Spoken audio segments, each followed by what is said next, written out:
Agora 7 horas 30 minutos aqui em Cuiabá. Hoje, sexta-feira, dia 19 de maio de 2023, está entrando no ar o quadro Saúde e Longevidade. Já se encontra aqui Dr. Washington Bruno. Bom dia, doutor. Bom dia, bom dia.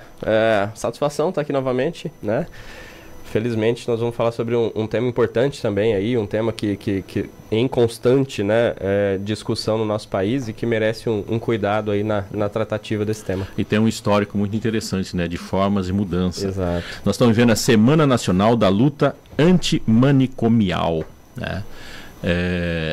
Eu acho que é até interessante fazer um histórico, né, de como a evolução nessa área.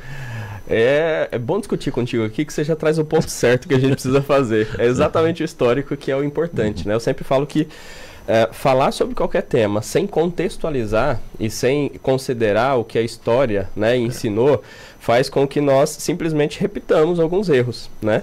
E isso a gente vê acontecendo hoje ainda, né?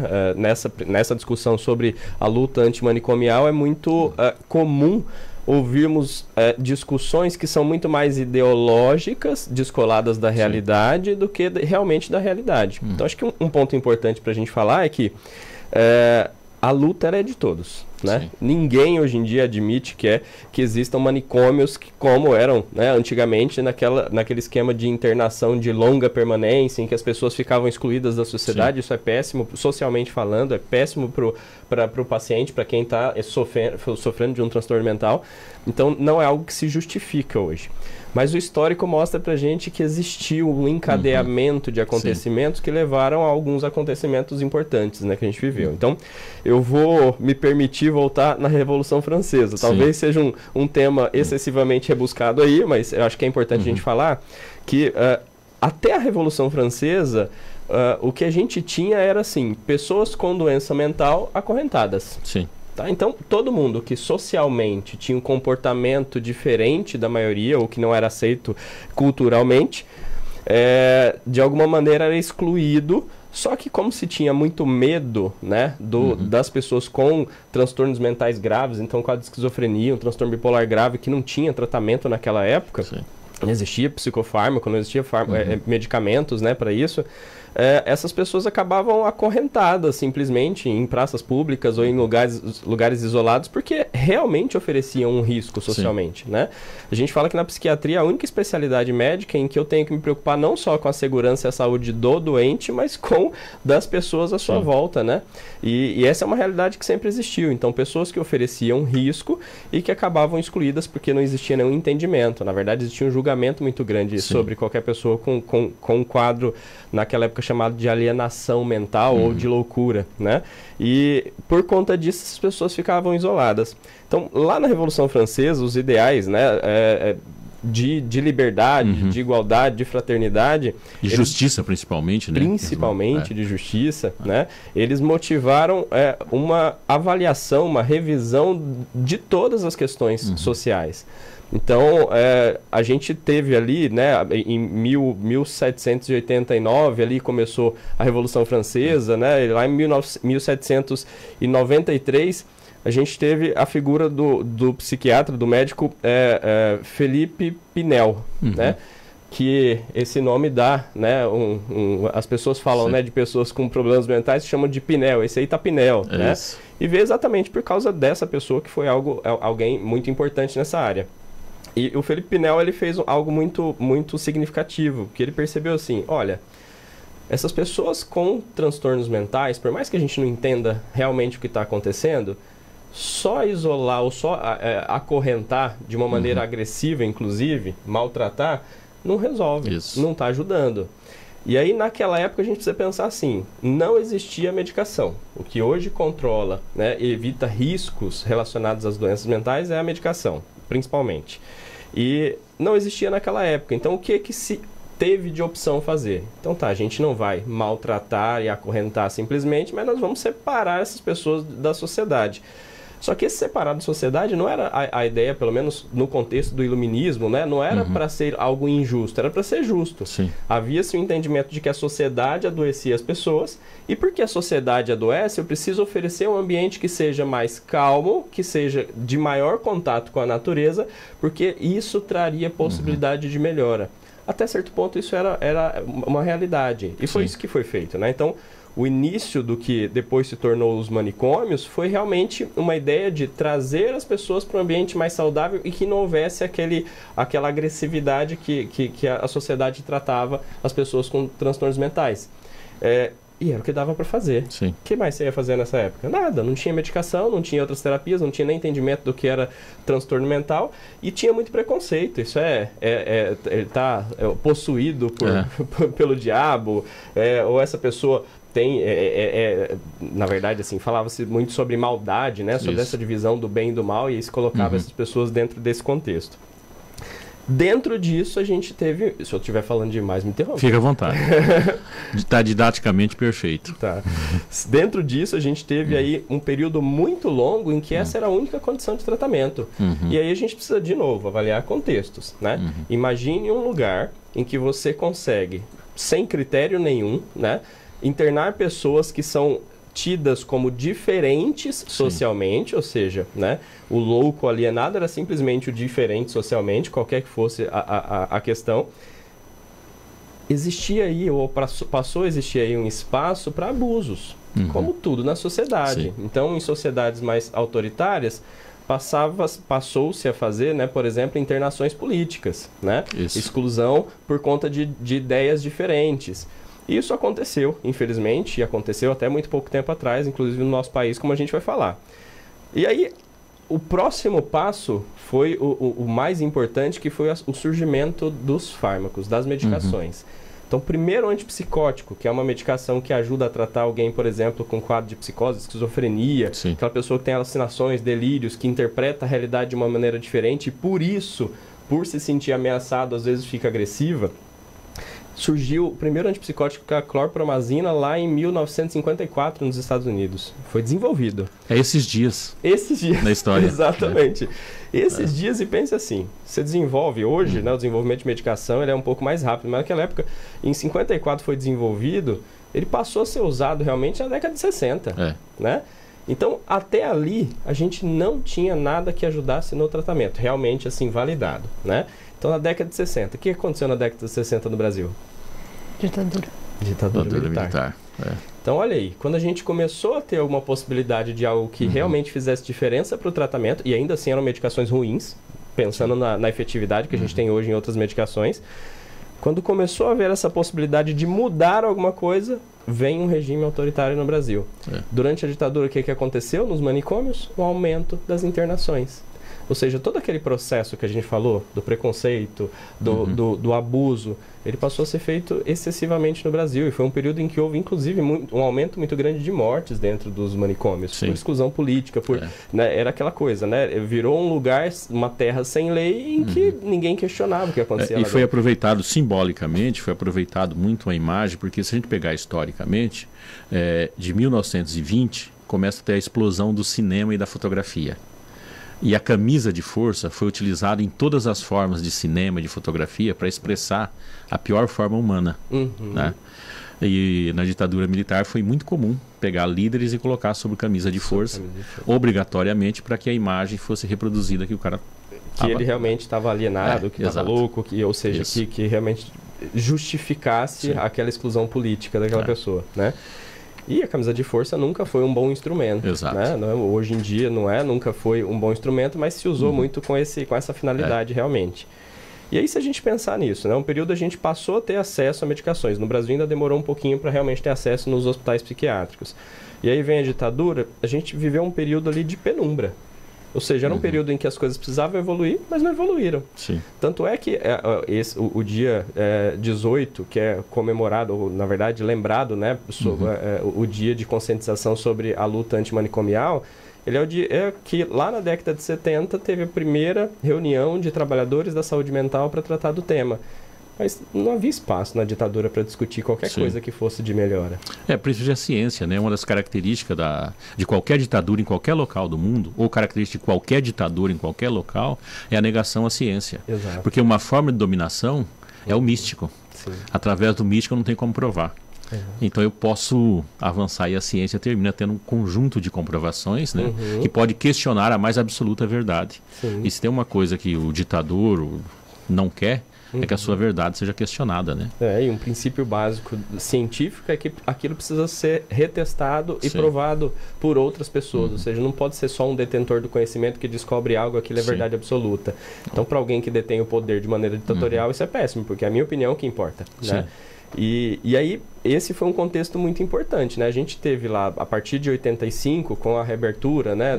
Depois do início ali, o final, na verdade, da ditadura militar, que houve um espaço maior para discutir algumas coisas, tanto é que daí surgiu a Constituição de 88, surgiu depois, né? O SUS, depois em 2021 surgiu a Lei 10.216, que é a lei que realmente colocou parâmetros para encerrar aquele modelo de internação que já era antiquado, né, dentro do tratamento psiquiátrico.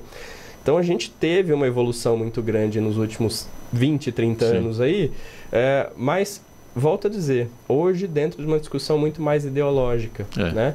Então não é interesse de ninguém, tanto é que a Associação Brasileira de Psiquiatria sempre reforça isso, que existam manicômios. Pelo contrário, isso é péssimo. Só que o tratamento psiquiátrico ele é complexo. E ele como se chama os espaços de internação para doenças mentais hoje? O termo correto, como é? Hoje, o que a Lei 10.216 trouxe no âmbito do SUS foi regulamentar espaços comunitários de tratamento, né? A gente teve uma regulamentação anterior, mas a partir daí foi feita uma organização disso. Então surgiu a figura do CAPS, por exemplo, né? Que o CAPS ele tem algumas classificações e que vai aumentando a complexidade do que ele consegue atender. Então o CAPS ele é uma equipe multiprofissional, que inclui um médico, de preferência um médico psiquiatra, o ideal na verdade é que fosse, e ele tem a condição de fazer o tratamento dentro da comunidade sem que a pessoa fique numa internação prolongada. Agora, internação psiquiátrica ela é necessária em alguns momentos? Aí eu vou perguntar outra coisa. Uma internação, por exemplo, para um problema cardíaco é necessário às vezes? Sim. Sim. Para um problema endocrinológico, um problema clínico é necessário? Um problema cirúrgico? Aí está chegando uma outra questão que eu ia fazer a pergunta, eu acho que é a hora de falar ela, né? Vamos lá. O que nós mudamos em termos de classificação, que eu acho que isso é muito importante, né? E aqui eu estou indo quase antropologicamente, voltando à Revolução Francesa, ou anterior a ela, né? Só existia um conceito, louco. Exato. Tá? E de lá para cá, quantas classificações nós já chegamos? E esse é um ponto importante, né? Porque a gente só conseguiu evoluir esse conceito da saúde mental como um todo exatamente porque nós fomos construindo uma ideia de que a inclusão ela faz diferença. Que o princípio da justiça ele precisa ser aplicado, tanto é que é um princípio básico da bioética, né? Então, o que foi acontecendo com o tempo foi realmente uma evolução. Era o louco alienado, e aí a gente passou a entender doenças mentais, ou discutir assim, inclusive nos manuais de classificação. Hoje em dia a gente fala de transtornos, né? Muito mais no sentido de ser algo que tende a ser perene ou que não é excludente para o indivíduo.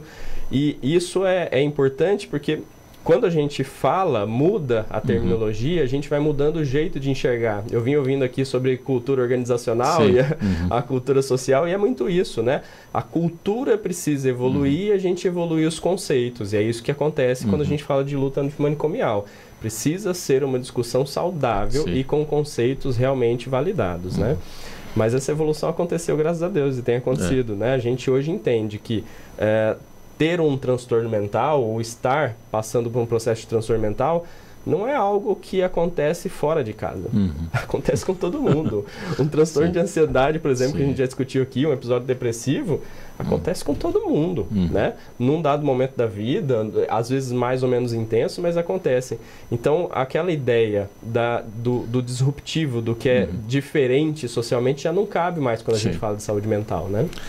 Aí tem um fato, deixa eu meter a colher um pouquinho nessa questão, trazer um pouquinho para o campo sociológico, psicanalítico também. Tem uma questão que a depressão, quando a gente coloca no aspecto histórico, primeiro, enquanto diagnóstico ela é muito jovem, né? Uma das mais jovens, eu acho.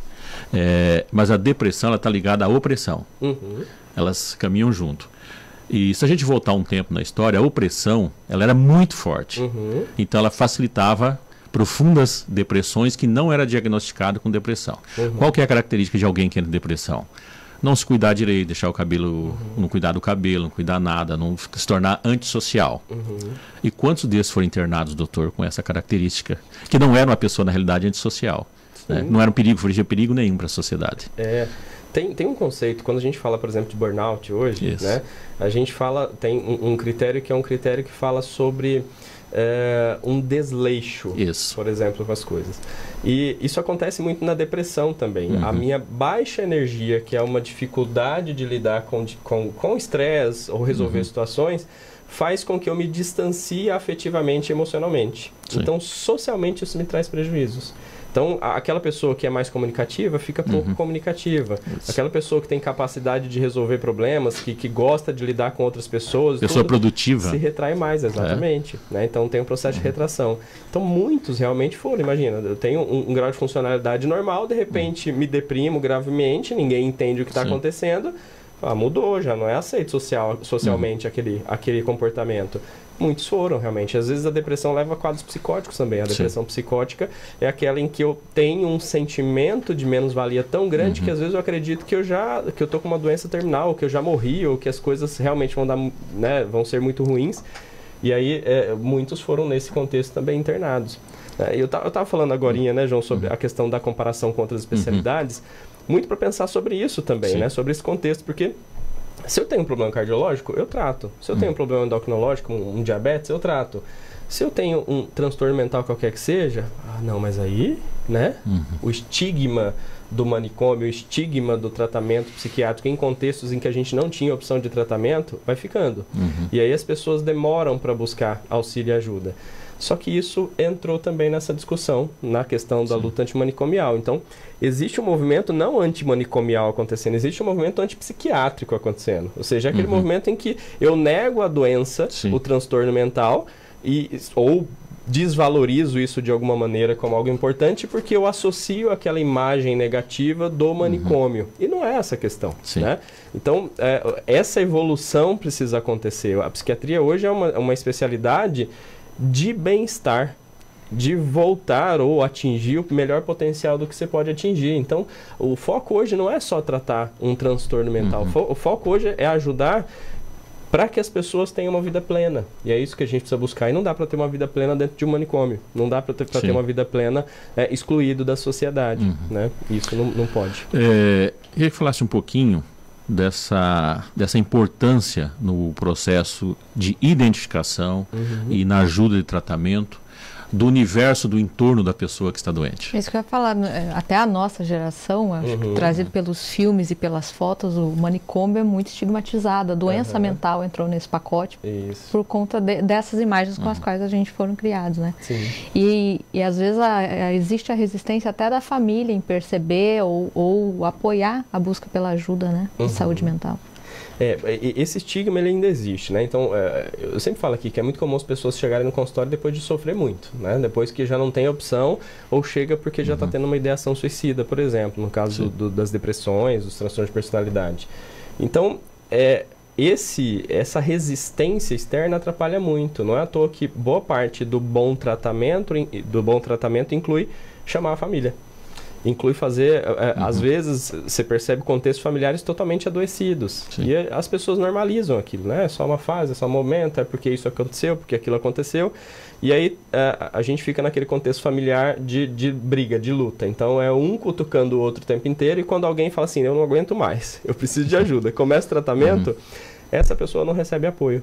Essa pessoa fica abandonada sozinha. Então, inicia um tratamento, um acompanhamento psicológico, o acompanhamento com o tratamento com psicofármaco, por exemplo, com a medicação, um antidepressivo, nesse exemplo que a gente estava falando.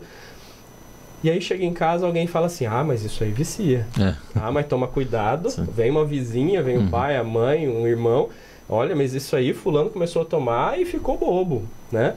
E olha esses conceitos. Isso aí é volto a dizer, de um tempo anterior, em que você não tinha opção de tratamento, que quando tinha medicação, eram medicações pouco efetivas, que traziam muitos efeitos colaterais. Hoje em dia a gente tem um perfil aí de tratamento, então quando a gente fala de antidepressivo, né, de uma gama importante de opções de tratamento e que não trazem prejuízo, de medicações que não causam dependência, de medicações que eu tenho segurança para iniciar, retirar, que não tem interação com outros remédios, que não atrapalham o tratamento de outras doenças. Então o idoso com doença crônica, problema renal, hepático, pode usar um antidepressivo com segurança, que não vai oferecer um risco adicional. Só que dificulta muito. Eu faço um esforço, eu já estou em sofrimento, eu inicio meu cuidado, e aí vem alguém que eu amo e fala assim, mas toma cuidado com isso aí. Você vai se questionar, né? Então a falta de apoio, de suporte realmente atrapalha muito o tratamento. E a gente tem um vício, e o latino, eu estou falando isso porque eu entendo um pouco de cultura, o latino é um pouquinho pior, né? Nós temos por ter muita injustiça no presente, nós temos uma supervalorização no passado. Então, o chá que a avó fazia, a igreja que ia, o fulano que rezava não sei para quem, a oração que alguém fazia, a gente tem a mania de sobrepor no presente algo que tem consequências para o futuro, utilizando um recorte do passado. E quando se trata de pessoas, as coisas não são assim. A gente vê isso em coisas simples, né? Lógico que quando não existia a possibilidade de você ter acesso aos elementos fármacos, as pessoas usavam chá de tudo quanto era tipo para acabar com verme. Mas hoje não é aconselhável você usar esses chás que muitas vezes curava um e estragava o cara para sempre. O povo antigamente era forte. Encontra quantos senhores tem de 90 anos? Eles são sobreviventes. São sobreviventes, tem que parar com isso. O povo antigamente era forte. Era assim, com 36 anos o cara estava sem dente, né? Todo rebentado, pronto para morrer. Então assim, a gente tem que tomar um certo cuidado com essas coisas. Teve uma evolução da medicina, a gente precisa entender isso. Então nunca olhar esses conceitos pelo olhar de uma cultura que já não existe mais. Temos que olhar sempre uma possibilidade de alguma coisa nova em termos disso, né, doutor? Esses são conceitos enviesados, né? Exato. Porque eu avalio assim, eu pego um recorte pequeno, transformo em verdade absoluta, e aquilo realmente serve para todas as situações. Mas não é, a própria história, a própria evolução social mostra isso, a expectativa de vida aumentou. Isso. E não foi porque a gente aumentou o uso de chás. Não estou dizendo que o uso de chás não seja importante, que o uso de fitoterápicos não seja importante, pelo contrário. Tanto que a gente tem feito um movimento para regressar, porque para alguns tratamentos são essenciais, inclusive. Só que eu não posso simplesmente, por vender uma ideia, negligenciar outras. Eu não posso negligenciar toda uma evolução que tem acontecido porque eu acredito só em uma questão específica e restrita. O que eu preciso é incluir. Eu preciso incluir a possibilidade, isso tem sido feito no SUS, de tratamentos com psicoterápicos, de tratamentos com terapias alternativas e de tratamentos com medicações com fármacos validados também. Então, todo esse contexto é importante, né? Eu não posso negligenciar. E é importante que o médico saiba todos os contextos que você está usando, né? E precisa, até porque... não sair do consultório com remédio e ir lá tomar um chazinho. Só a gente lembrar o seguinte, né? Que o chá de laranjeira tem seu significado, mas não dá para tratar H1N1 com chá de laranjeira, né, gente? As coisas evoluíram. A Andressa da Torre. Bom dia, Andressa. Que bom, sempre tem uma mensagem dela aqui. Bom dia, amigos. Não sei se o doutor pode responder essa pergunta, mas como é feito o diagnóstico de uma pessoa que comete um crime hediondo e que se diz que não estava em suas faculdades mentais normal?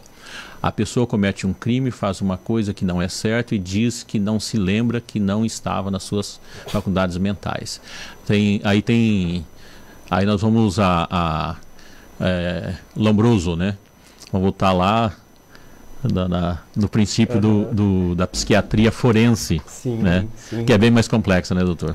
É bem mais complexa e, Andressa, muito obrigado por essa pergunta. Acho que é essencial até pelo momento que a gente está vivendo, né? Recentemente, o Conselho Nacional de Justiça fez uma resolução que determinou que todas as instituições, né, de tratamento psiquiátrico dentro do contexto da penal deveriam ser fechados de maneira imediata. Então, esse prazo, inclusive, já venceu. E aí a gente precisa falar sobre isso, né? Hospitais, né, ou, na verdade, centros de custódia para tratamento psiquiátrico, hoje no Brasil, eles são, na grande maioria, péssimos em estrutura, tá? E existe, sim, ainda uma tendência a aquele pensamento manicomial ainda no entorno. Tanto é que o serviço, as políticas públicas negligenciam e sucateiam, né? Então, quando alguém comete um crime não estando em suas capacidades mentais, o que significa isso? É aquela pessoa que não consegue julgar realmente a realidade. Essa pessoa, ela comete um crime, o crime foi cometido, tá? Porém, a responsabilização é que muda. Sim. Então, se eu cometo um crime não estando em condições de avaliar a minha conduta, eu não posso ser responsabilizado. Isso. Então, por exemplo, num transtorno psicótico, eu tenho uma sensação de persecutoriedade. E aí, aquilo cresce em mim no sentimento de que as pessoas estão, de alguma maneira, me ameaçando. E aí eu projeto isso em alguém. Ó, aquela pessoa está me olhando torto, tá? E esse aí vai querer me matar. E aí tem uma vozinha aqui me falando, olha, ele quer te matar, ele quer te matar. Imagina você nessa situação, gente. A agressividade, ela é só um jeito de se defender. Inadequado, mas é um jeito que a gente consegue quando a gente não está bem. E aí comete-se o crime. Nesse contexto, não há responsabilização legal, ou não deve haver responsabilização legal. Só que esse indivíduo não pode simplesmente voltar para a sociedade se ele ainda oferece algum risco. Verdade. E essa é a discussão que está sendo feita em relação a essa resolução do Conselho Nacional de Justiça. O que a resolução fala é assim, olha, a partir de hoje a gente vai fechar todos os hospitais de custódia e a gente vai mandar para os CAPs cuidarem dessas pessoas. O CAPS tem condição de cuidar da população fora? É difícil, né? Entende? Então, assim, a gente precisa lidar com a realidade. Não é aquele ambiente não é um ambiente ideal. Não deve mais existir, não deveria. Só que hoje a gente tem o que de opção? A gente tem pessoas que cometem crimes, por exemplo, como abusos sexuais, repetidamente, e pessoas que, nesse contexto, não vão ter condição de melhorar. Ou que, se tiverem, vai ser com muito tempo de tratamento. Essa pessoa não pode estar na sociedade. Verdade. E essa é a discussão importante que a gente precisa fazer e talvez tirar um dia ou outro para discutir sobre isso, viu, Andressa? Isso que eu ia falar. O nosso tempo aqui voa 7h56. Estouramos o tempo. Doutor, obrigado. Muito obrigado, eu que agradeço. Desculpa por estourar o tempo, mas eu acho que é um tema importante. Juliana, até a segunda. Ficaremos por aqui. Parabéns mais uma vez à Alta Floresta, que fazendo aniversário hoje, a querida Alta Floresta. Que seu final de semana seja abençoado e descanso revigorador, muita luz, paz interior, cheio de amor. Nos veremos na próxima semana, na segunda-feira. Dr. Washington, por favor. Eu queria fazer só um adendo aqui, esqueci. Ontem, no dia 18, foi feito é o dia de conscientização contra abuso sexual de crianças e adolescentes. Então esse é um tema importantíssimo que traz uma repercussão importante para aqueles que são abusados, para as crianças e adolescentes que são abusados, e que eu acho que a gente pode tirar outro dia também para falar sobre isso. Tá? Verdade. Voltaremos segunda-feira. Bom final de semana. Boa sexta-feira a todos.